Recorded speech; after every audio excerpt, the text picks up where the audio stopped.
third question. Let's move to the third question. What is the third question? Root 2x square plus 7x plus 5 root 2 equal to 0. Okay. Now I have to find two numbers.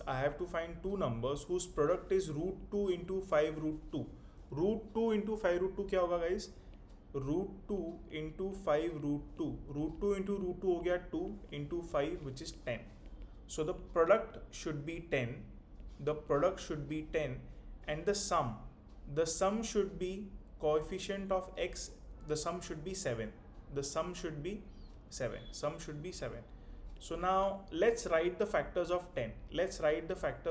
The factors of 10 will be 1, 2, 5, 10, minus 1, minus 2, minus 5 and minus 10. So two numbers whose product is 10 and sum is 7. The two numbers will be 2 and 5.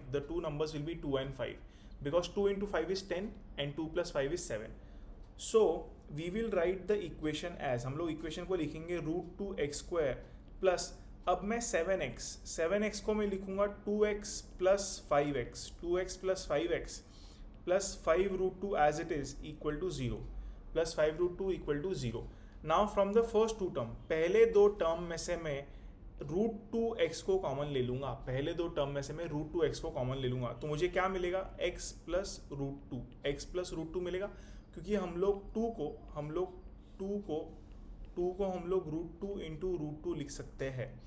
तो इसलिए मुझे पहले दो term में से मैंने root x common लिया और मुझे मिला x plus root 2.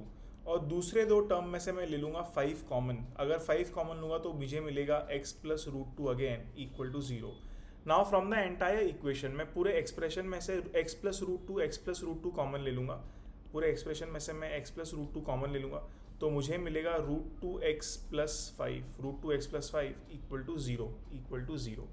If the product of two numbers is 0, अगर प्रोडक्ट ऑफ टू नंबर्स 0 है, दो नंबर का प्रोडक्ट अगर 0 है, तो एक नंबर का 0 होना अनिवार्य है, इंपॉर्टेंट है.